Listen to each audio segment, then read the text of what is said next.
नमस्कार, मी अमोल. आज आपण बघणार आहोत शेतकरी दाखला कसा काढायचा. चला मग.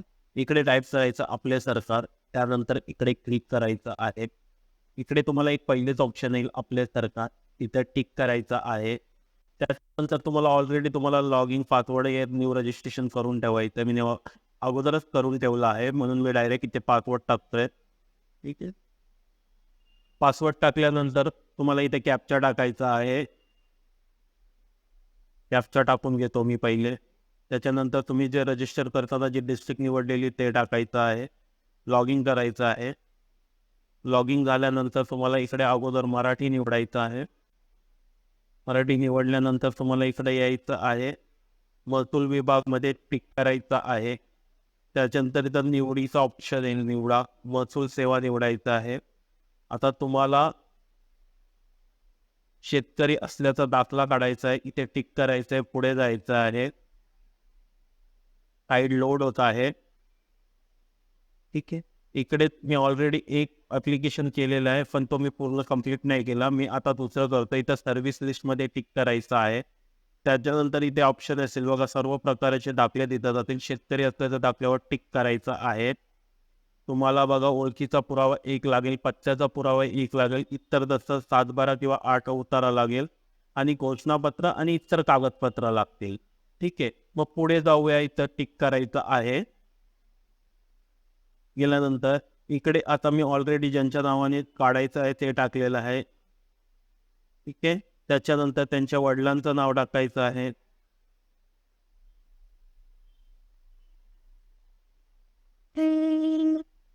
मेल आय डी टाकायचा आहे.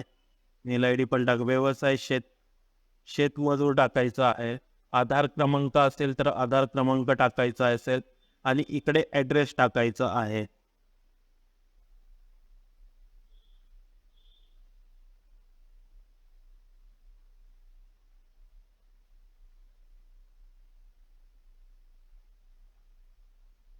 ॲड्रेस टाकून घेतो मी पहिले.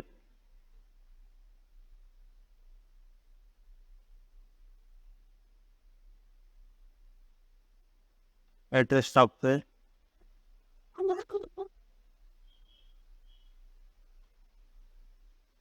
ॲड्रेस टाकलेला आहे. त्याच्यानंतर प्रसिद्ध ठिकाण टाकायचं आहे.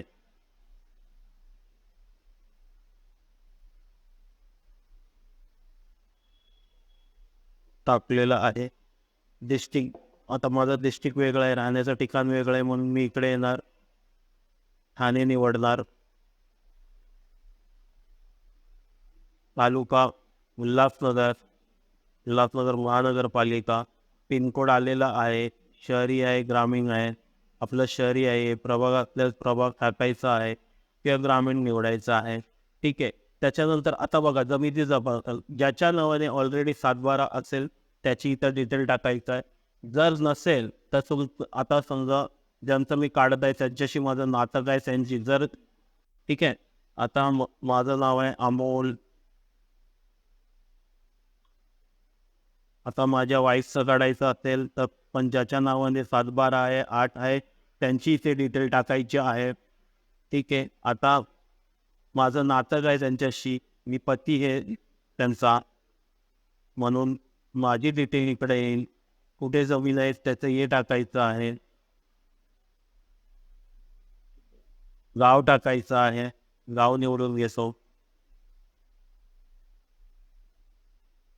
तुम्हाला स्टेप बाय स्टेप निवडायचं आहे. आता मला इथे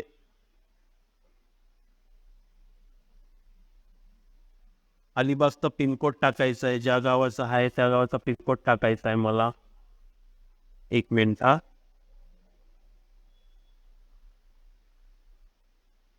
402209. ठीक आहे. 402209 टाकलेला आहे. गट क्रमांक टाकायचा आहे. आता मी इथे गट क्रमांक आपल्याचं काढतोय शेतकरी दाखला, त्याचा गट क्रमांक टाकायचा आहे.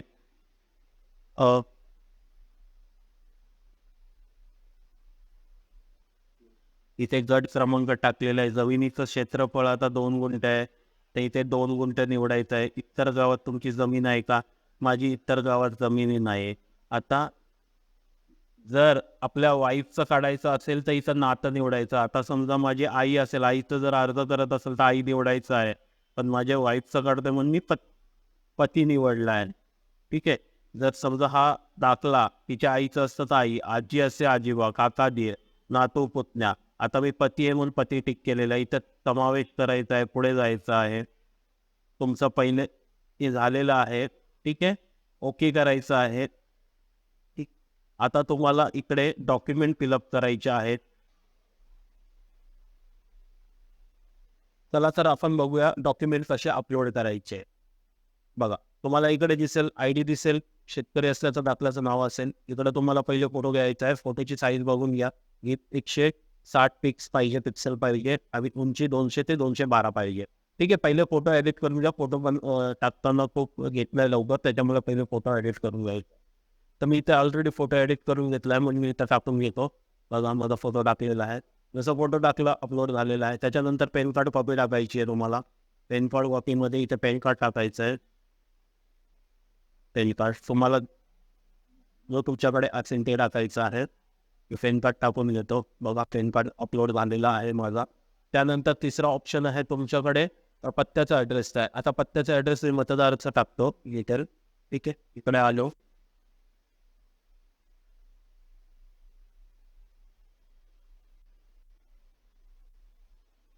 वोटर आय डी टाकून घेतो.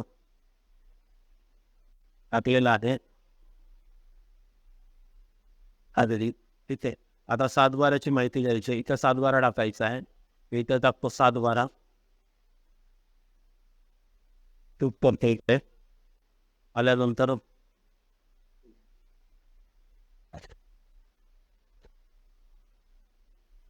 7/12 सिलेक्ट केला. 7/12 मी अपलोड केलंय. त्यानंतर इतर घोषणापत्रामध्ये जायचं आहे.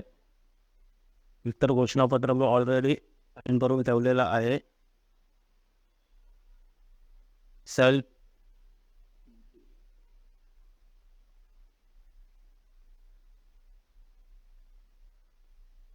Short self declaration. ओके. यांना एकदा हे करतो. सेल्फ डिक्लेरेशन टाकलेलं आहे. इतरमध्ये तुम्हाला आता टाकायचं आहे. मी 8 उतारा टाकणार आहे. 8 8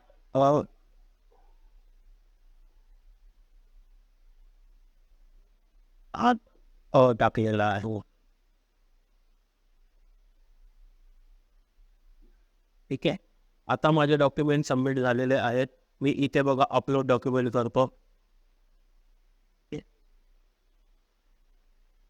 थोडा वेळ घेतोय. बघा, your document save successfully, kindly make payment. आता पुढे तुम्हाला इथे पेमेंट करायचं आहे. त्यासाठी तुम्ही ओके करायचं आहे. ओके केल्यानंतर तुम्हाला एक असा ऑप्शन येईल.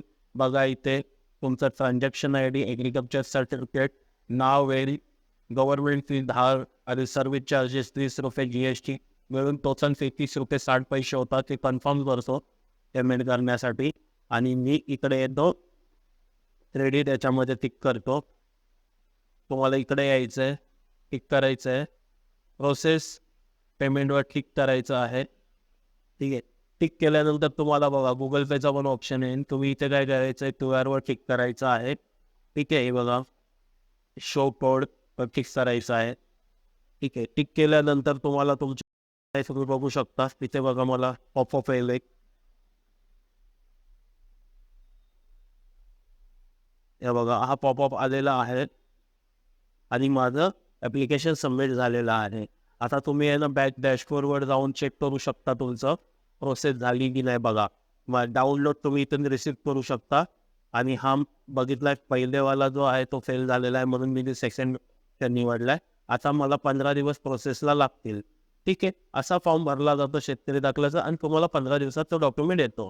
जर तुम्हाला माझा व्हिडिओ आवडला असेल तर लाईक आणि सबस्क्राईब नक्की करा. मी असे नवीन नवीन व्हिडिओ घेत येऊन राहील. जय हिंद, जय महाराज.